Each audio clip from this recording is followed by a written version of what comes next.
తండ్రి అయిన దేవునికి మహిమ కలుగునుగాక. ప్రభువైన యేసుక్రీస్తు నామములో చేరి వచ్చిన మీ అందరికీ నా హృదయపూర్వక వందనాలు తెలియచేస్తున్నాను. నేటి పాఠ్యాంశముగా కీర్తనల గ్రంథము 103వ అధ్యాయము 11వ వచనం నుంచి కొన్ని వచనాలు నేను చదువుతున్నాను.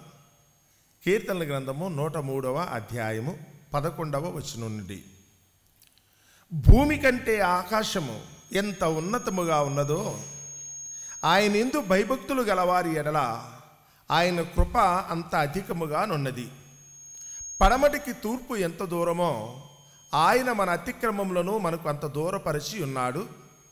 తండ్రి తన కుమారులు ఎడల జాలిపడినట్లు యెహోవా తన యందు భయభక్తులు గలవారి ఎడల జాలిపడును. దేవుడు తన పరిశుద్ధ వాక్యమును మన వినికిడిలో దీవించి ఆశీర్వదించునుగాక. ఆమేన్. మరి చదవబడిన ఈ కీర్తన రాజైన దావీదు యొక్క రచన. పరలోకమందున దేవుడు తన ఎడలు చూపిన కృపా కటాక్షములను బట్టి, తన బ్రతుకులో ఆయన చేసిన గొప్ప మేలును బట్టి ఆయనకు కృతజ్ఞతలు చెల్లిస్తూ రాసిన కీర్తన. ఇక్కడ మొదలు పెట్టేటప్పుడే చెప్తున్నాడు, నా ప్రాణమా యెహోవాను సన్నుతించుము, ఆయన చేసిన ఉపకారములలో దేనిని మరువకుము అని కీర్తన మొదలుపెట్టాడు. ఈ పాట రాయటానికి గల కారణం, దేవుడు తన బ్రతుకులో చేసిన ప్రతి ఒక్క మేలును గురించి ఆ దేవాతి దేవునికి కృతజ్ఞతలు తెలియచేసుకుంటూ చెప్తున్నాడు.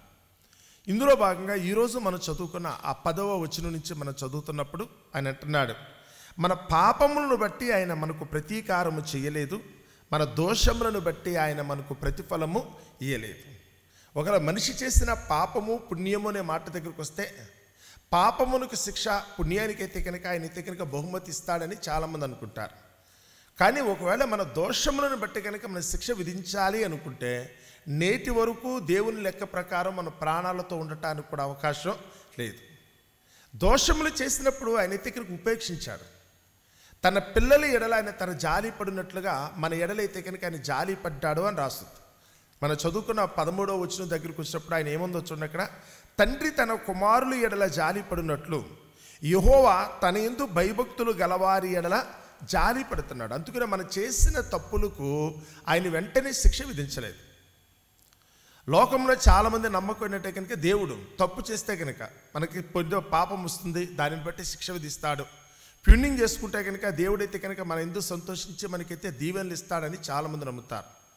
ఒకవేళ నువ్వు చేసే పనిని బట్టి కనుక దేవుడు వెంటనే కనుక తగిన విధంగా కనుక ప్రతిఫలం ఇవ్వాలి అనుకుంటే, తప్పును బట్టి శిక్ష లేదనుకుంటే కనుక నువ్వు చేసిన మంచి పనిని బట్టి అయితే కనుక ఆయన ఏదైనా ఒకరు బహుమతి ఇవ్వాలనుకుంటే, తప్పుల పరంగా ఆలోచిస్తే ఈ రోజు వరకు మన ప్రాణాలతో ఉండటానికి కూడా అవకాశం లేదట. ఇదే ఈ కీర్తనాకారుడు అయితే కనుక చెప్తున్నాడు, మన దోషములను బట్టి కనుక ఆయన ప్రతీకారం చేయాలి అనుకుంటే, ఇక్కడ కూర్చున్న మనలో ఎవరూ కూడా నేటి వరకు సజీవుల లెక్కలో ఉండటానికి అవకాశం లేదు. ప్రపంచమే ఉండదు. ఏ ఒక్కరూ కూడా బ్రతికి బట్టకట్టడానికి అవకాశం లేని పరిస్థితి ఉంటుంది.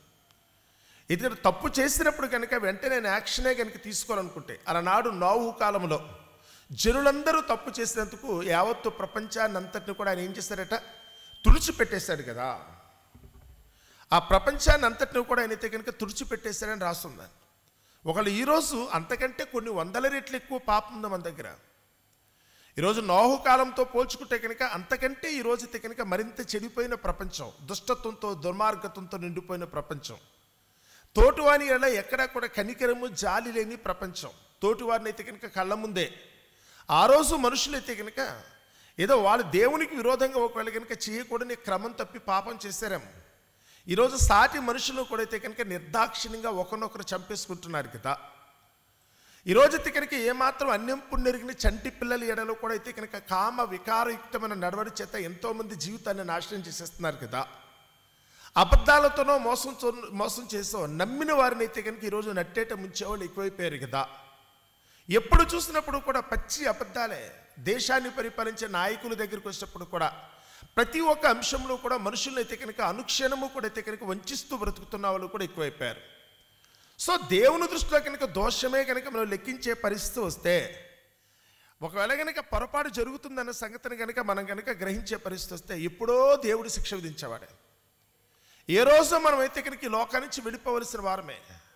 ఈరోజు అమాయకులు అజ్ఞానులు అనుకున్నవాడు ఒకళ్ళు ఈరోజు తెలిసి తెలియక ఏదైనా పొరపాటు చేస్తుంటే వాళ్ళ అమాయకత్వాన్ని అజ్ఞానాన్ని ఆసరాగా చేసుకుని కూడా తమ తెలివి ఉన్న వాళ్ళకున్న వాళ్ళు కూడా ప్రతి ఒక్కరిని కూడా మోసం చేయటమే నేర్చుకున్నారని. సో ఇలాంటి పరిస్థితుల్లో దోషాన్ని లెక్కించాలని దేవుడు అనుకోలేదు, కానీ ఉపేక్షిస్తున్నాడు. తప్పు తెలుసుకుంటారేమో, వారిలో పరివర్తన కలుగుతుందేమో, ఇప్పటికైనా మారు మనస్సు కలుగుతుందేమో అనే ఉద్దేశంతో దేవుడు ఎప్పటికప్పుడు ఆయనైతే కనుక క్షమిస్తూనే ఉన్నాడట. ఎలా అనుకున్నప్పుడు మనకు అనుకున్న మన పిల్లలే కనుక ఒకళ్ళ పొరపాటు చేస్తే, మన కడుపును పుట్టిన పిల్లలే కనుక ఒకళ్ళ పొరపాటు చేస్తే మనమైతే కనుక ఎంత ప్రేమ చూపిస్తామో, వారి ఎడల ఎలాంటి జాలి చూపిస్తామో, వారిని ఎత్తికని వెంటనే దండించి వాళ్ళని చంపేయాలని కోరుకోకుండా వాళ్ళు మారు మనసు పొందేటట్టుగా, తప్పు తెలుసుకునేటట్టుగా ఏ విధమైన ప్రయత్నం చేస్తామో దేవుడు కూడా అలాగే చేస్తున్నాడు. అందుకనే దేవుని గురించి వచ్చినప్పుడు దావీదు చెప్తున్నాడు, నా ప్రాణమా యెహోవాను సన్నుతించు. ఆయన చేసిన ఉపకారముల్లో దేనిని మరవద్దు. అనుక్షణము కూడా దేవుడు ఉపకారం చేస్తూనే ఉన్నాడు. నేను తప్పు చేసినప్పటికీ నన్ను ఏమీ చేయలేకపోకుండా ఇప్పటికి కూడా మౌనం ఉన్నాడు అనుకుంటే ఉపకారమే కదండి. నేను తప్పు చేసినప్పుడు కూడా నన్ను శిక్షించకుండా దేవుడు ఉన్నాడు అనుకుంటే కనుక అది ఉపకారమే కదా. ఆయన చెప్పే మాటకు అర్థం అదేంటి. ఇప్పటికి కూడా నా ఎడలైతే కనుక ఆయన ఉపకారం చేస్తూనే ఉన్నాడు.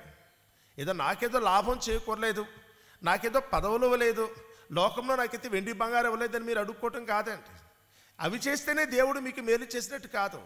మీరు ఎన్ని తప్పిదాలు చేసినప్పుడు కూడా ఈ రోజు వరకు కూడా మిమ్మల్ని ఉపేక్షిస్తూ కూర్చున్నాడు అనుకుంటే అదే దేవుడు మన ఎడల చేస్తున్న గొప్ప ఉపకారం. తండ్రి తన కుమారుల ఎడల జాలి పడినట్లు దేవుడు తన యందు భయభక్తులు గల వారి ఎడల జాలి పడుతున్నాడు. నీ ఎడల ఇప్పటికీ కూడా ఆయన జాలి చూపిస్తున్నాడు. అదే గొప్ప ఉపకారం. ఇప్పటికి కూడా మనం చేసిన పొరపాట్లు ఎత్తి కనుక ఆయన క్షమిస్తూ కూడా మన ఎడల జాలి చూపించటమే పెద్ద గొప్ప. అదే మన ఎడలైతే కనుక ఆయన చేస్తున్న గొప్ప మేలు కదా అంటున్నాడు. తన పిల్లల ఎడల తండ్రి ఎలాంటి జాలి పడతాడో, తన కొడుకు కూతురు దగ్గరికి వచ్చినప్పుడు వాళ్ళు పొరపాట్లు చేసినప్పుడు కూడా కొట్టేంత చాలా కోపం వస్తుందంట. చేతిలో పెద్ద కర్ర ఉంటేనో కత్తించేనో చంపేద్దామన్నంత కోపం కూడా చాలామంది తల్లిదండ్రులకు వస్తుంది. ఎందుకంటే పిల్లలు చేసే పొరపాట్లు అలాంటి పెద్దవి. వారు తీసుకొచ్చే నిందలు కానీ అవమానాలు కానీ వాళ్ళు చేసేదానిని బట్టి అయితే జరుగుతున్న నష్టం కానీ అంత పెద్దది. అయినప్పుడు కూడా తండ్రి ఓర్చుకుంటాడు, తల్లి ఓర్చుకుంటుంది. ఎక్కడి నుంచి వచ్చిందో తెలుసా? తనకు అనుకున్న పిల్లలు ఎట్లయితే కనుక జాలి ఆ తల్లి తండ్రికి వచ్చిందనుకుంటే వాళ్ళు దేవుని ఎరిగిన వారని అర్థం. ఆ దేవుని యొక్క పోలికే కదా ఆయన మనస్సు మనకు వచ్చినందుకే మన పిల్లలు ఎడలైతే కనుక ఎప్పటికప్పుడు మన జాలి చూపించే పరిస్థితి మనకు వస్తుంది. ఈరోజు దేవుని యొక్క జాలి మీకు అర్థం కావాలనుకుంటే ఒక్కసారి తల్లి తండ్రిని ఒకసారి చూసుకోండి. పిల్లల ఎడల వారు చేయుచున్న పనులేంటి ఒకసారి చూడండి. కనుక్కున్నందుకు ఎంత బాధ్యత అని కాదండి. ఎందుకన్నా అని ఎదురు తిరిగి అడిగేవాడు చాలామంది ఉన్నారు. కన్నంత మాత్రం చేత నిన్నైతే కనుక పెంచాలని లేదు, నువ్వు చేసిన ప్రతి పొరపాటును కూడా వాళ్ళు సమర్థించాలని లేదు. అయినప్పుడు కూడా జాలి, అయినప్పుడు కూడా నా రక్తం పంచుకుపుచ్చిన వారన్న ఉద్దేశంతో అయితే కనుక వారి ఎడల మన ఎడల జాలి చూపించే పరిస్థితి వస్తుందని పరలోకముందున దేవుడు కూడా అదే చెప్తున్నాడు. నా పోలిక కదా, నేను ఉంచిన ఆత్మను కదా, నేను పోసిన ఊపిరి కదా, ఆయన ఊపిరి మనలో ఉన్నంతగానో ఎప్పుడు కూడా అయితే కనుక మన ఎడల ఆయన జాలి పడుతూనే ఉన్నాడు. ఆయన ఊదిన ఊపిరిని బట్టి మనలో ఉన్న ఊపిరిని బట్టి అయితే కనుక నా పోలిక కదా అన్న ఉద్దేశంతో ఆయన ఎప్పటికప్పుడైతే కనుక జాలి పడుతూనే ఉన్నాడట. ఈరోజు మనం కూడా నేర్చుకోవాల్సింది అదే. అందుకోసం ఆయన చేసిన పని ఏంటి అనుకున్నప్పుడు ఆ 12వ వచనం చదివితే, పడమటికి తూర్పు ఎంత దూరమో మన అతిక్రమములను మనకు అంత దూరపరిచి ఉన్నాడు. మనం చేసిన తప్పులనైతే కనుక ఎప్పటికప్పుడు ఆయన ఏం చేస్తాడంట, మన మీద పడుతున్న దుమ్ము, మనం అంటించుకున్న బురద, ఒక విధంగా చూస్తే కనుక మనం చేయకుండా పనులు చేసి తెచ్చిపెట్టుకున్న ఇబ్బందికరమైన పరిస్థితులు అన్నిటిని కూడా ఆయన అయితే కనుక ఎప్పటికప్పుడు ఆయన దూరపరుస్తూనే ఉన్నాడు. మనం చేసిన పొరపాట్లు బట్టి కలిగే దుఃఖాన్ని కూడా అయితే కనుక ఏ రోజుకు ఆ రోజు అయితే కనుక మర్చిపోయేటట్టుగా జ్ఞాపకం అయితే కనుక లేకుండా చేస్తున్నాడు. రాత్రి పడుకునేటప్పుడైతే కనుక మనం చేసిన తప్పులను బట్టి కన్నీటితో మనం పడుకునే పరిస్థితి వచ్చినా, దుఃఖంతో పడుకునే పరిస్థితి వచ్చినప్పుడు కూడా ఉదయాన్నే లేచేటప్పటికల్లా అవన్నీ మర్చిపోయేటట్టుగా వాటన్నిటిని కూడా మన జీవితం నుంచి తోసేసైతే కనుక మనం ఫ్రెష్గా ఉండేటట్టయితే కనుక దేవుడు ప్రయత్నం చేస్తున్నాడట. ఈరోజు లోకంలో చాలామందికి ఇది అర్థం కావట్లా. దేవుడు నాకేం చేస్తాడని చెప్పి ఎదురు తిరిగి అడిగేవాళ్ళు ఉన్నారు. దేవుడు నీకు చేయకపోవటం ఏంటి? అనుక్షణము కూడా నీ ఎడలైతే కనుక ఎప్పటికప్పుడు మేలులు చేస్తూనే ఉన్నాడు. ఆ ఉపకారం లేకపోతే కనుక ఈరోజు వరకు నువ్వు బ్రతుకుంటానికి కూడా అవకాశం లేదు. నువ్వు మాట్లాడే మాటలో ఎంతమందిని ఇబ్బంది పెట్టినే తెలుసా? ఒకవేళ వాటిని బట్టి కనుక ఎదుటివాడు నీ ఎడల కనుక శిక్ష వేయాలనుకుంటే కనుక ఈరోజు వరకు నువ్వు ఉండవు, గుర్తుపెట్టుకో. నువ్వు చేస్తున్న ప్రయాణాల్లో ఎన్నో సందర్భాల్లో వెంట్రుక వాసులో కూడా అయితే నీ ప్రమాదాలు తప్పిపోయినాయి. నువ్వు తినే ఆహారాన్ని బట్టి ఆలోచించినా, త్రాగే పానీయాన్ని బట్టి ఆలోచించినా ఎన్నో సందర్భాల్లో నీ ప్రాణానికి ముప్పు వచ్చేటట్టుకు బోలెడు సార్లు చేసుకున్నావు. కానీ ఇవేమీ నీ దగ్గరికి రానియకుండా ఎప్పటికప్పుడు నేను కనురెప్ప చూసుకున్నట్టుగా జాగ్రత్తగా చూసుకున్నాడనే సంగతి నీకు తెలుసా? అన్ని సమయాల్లో కూడా నీ ఎడలైతే కనుక తన కృపా కనికరాన్ని అయితే కనుక ఆయన చూపిస్తూనే ఉన్నాడు. ఒకటే అంటున్నాడు ఆయన చేసిన ఉపకారములు ఒక్కటి కాదు, అవి లెక్కించేదని అనుకుంటున్నా ఎన్నుంటాయి. నేను చేసిన తప్పులు ఎన్నైతే ఉన్నావో దేవుడు చేసిన ఉపకారాలు అంతకంటే ఎక్కువే ఉన్నాయి. ఎందుకంటే నేను చేసిన తప్పుని క్షమించిన ప్రతి సందర్భంలో కూడా దేవుడైతే కనుక నా ఎడలో ఉపకారం చేస్తూనే ఉన్నాడు. నా తప్పుల గురించి ఆలోచించినప్పుడు, నా పాపములు అయితే కనుక, నా దోషములు అనుకున్నప్పుడు లెక్కించేదని అనుకుంటున్నా అవి లెక్కకు మించి ఉన్నావన్నాడు. అన్ని దోషములు చేసినా ఇప్పటికీ ఆయన నిన్ను క్షమిస్తూనే ఉన్నాడు. ఇన్ని పొరపాట్లు చేసినప్పుడు కూడా ఇప్పటికి కూడా అయితే కనుక ఆయన నిన్ను క్షమిస్తున్నాడంటే దాని అర్థం ఏంటి చెప్పండి? ఆయన ఎప్పటికప్పుడు మన బ్రతుకుల్లో మేలు చేస్తూనే ఉన్నాడు, ఆయన ఉపకారం చేస్తూనే ఉన్నాడు. అందుచేతనే ఈ రోజు వరకు కూడా మనమందరము కూడా సజీవుల లెక్కలో ఉన్నాం. ఈ ఉదయకాలంలోనే మనం లేచి ఆయన సన్నిధికి చేరి ఈ విధంగా ఆయనకు కృతజ్ఞత చెల్లించుకునే చక్కటి భాగ్యం మనకు కలిగిందనుకుంటే అది కేవలం ఆ దేవుని యొక్క కృప. ఆయన మన ఎడల జాలి ఎంత చక్కగా ఉన్నది అనుకున్నప్పుడు ఉదాహరణ చెప్తున్నాడు. తండ్రి తన కుమారుల ఎడల ఎంత ప్రేమ చూపిస్తాడో, ఏ విధంగా అయితే కనుక తన పిల్లల గురించి అయితే కనుక తన శ్రద్ధ తీసుకుంటాడో, ఆ పరలోకమున్న దేవుడు కూడా అయితే కనుక నీ ఎడల అంత శ్రద్ధ తీసుకుంటున్నాడు.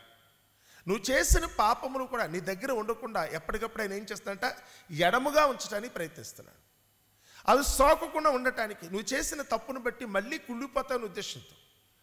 ఏదో చెడిపోయిన కాయలు గంపలో కనుక ఏదైనా కాయలు ఉన్నాయనుకోండి, పళ్ళు పెట్టారనుకోండి, ఏదైనా ఒక గంపలో కనుక మామిడి పళ్ళు పెడితే అందులో ఒకటో రెండు చెడిపోయినాయి అనుకోండి, వెంటనే ఏం చేస్తారు తెలుసా? ముందు చెడిపోయిన కాయల్ని అందులోంచి దూరంగా పెడతారు. ఎందుకంటే చెడిపోయింది అక్కడ ఉంటే కనుక మిగిలిన వాటికి కూడా అయితే కనుక సోకుతుంది, తద్వారా అవి కూడా మిగిలినవన్నీ కూడా చెడిపోవడానికి అవకాశం ఉంటుంది. నీ దగ్గరికి వచ్చేటప్పుడు కూడా నువ్వు చేసిన తప్పులు, నీ ఎడల ఎవరైతే అపరాధంగా ప్రవర్తించారో వ్యక్తులు, వారు నీ చుట్టూ ఉన్నంతసేపు కొన్ని సందర్భాల్లో నీ నోరు జారిపోవచ్చు. కొంతమంది వ్యక్తులు నీ దగ్గర ఉంటే కనుక తెలియకుండానే వారు మాట పెరిగి నువ్వు కూడా నోరు జారే పరిస్థితి వస్తుంది. కొంతమంది కలహవీరులు నీ చుట్టూ ఉంటే కనుక తెలియకుండానే వారితో నువ్వు రోజు తగు పెట్టుకోవాల్సిన పరిస్థితి వస్తుంది. కొంతమంది వ్యక్తులు ఉంటే కనుక నువ్వు చేయకుండా పాపం కూడా చేసే పరిస్థితి వస్తుంది. అందుకని దేవుడు వీలైనంత వరకు ఆ పొరపాటు జరగనీయకుండా వారందరినీ కూడా దేవుడు ఏం చేస్తూ ఉంటాడట, ఎడముగా పెట్టడానికైతే కనుక ఆయన ప్రయత్నం చేస్తాడు. ఆయన దూరంగా పెడుతున్నాడు. అందుకని ఈరోజు నువ్వు సేఫ్గా ఉన్నావు, అందుకనే నువ్వు నెమ్మదిగా ప్రశాంతంగా ఉన్నావు. కొంతమంది వ్యక్తులు కనపడని వ్యక్తులు నీ కళ్ళ ముందు కనపడ్డారనుకుంటే నీ బీపీ పెరిగిపోద్ది. నువ్వు అనవసరంగా గొడవ పెట్టుకునే పరిస్థితి వస్తుంది. దూరం పెట్టడం అంటే అంతే, ఆయన చేసే మేలు అదే. నీ వలన నీకు ఎవరి వలనైతే కనుక హాని కలుగుతుందో ఆయా వ్యక్తులనైతే కనుక నీకు దగ్గరికి రానియకుండా చూడటం కూడా దేవుడు నీ ఎడల చేసిన ఉపకారమే. నీ నోటంటే రాకూడని మాటలు రానియకుండా నీ నోటిని కట్టేయటం కూడా అయితే కనుక దేవుడు నీ ఎడల చేసే ఉపకారమే. నువ్వు తినకూడదు తినకుండా ఉండేటట్టుగా, నీకైతే కనుక ఆ చాపల్యం అయితే కనుక నీలోంచి చచ్చేటట్టుగా చేయటం కూడా దేవుడు నీకు చేసిన ఉపకారమే. నువ్వు చేసే కొన్ని పనుల వల్ల నీ జీవితానికి నువ్వే హాని చేసుకుంటావు ఉద్దేశంతో ఆ శోధనకు దూరంగా నేను పెట్టడం కూడా అయితే కనుక దేవుడు చేసిన ఉపకారమే. తెలుసా, అవి చేస్తున్నాడు కనుకనే నువ్వు ప్రశాంతంగా ఉన్నావు.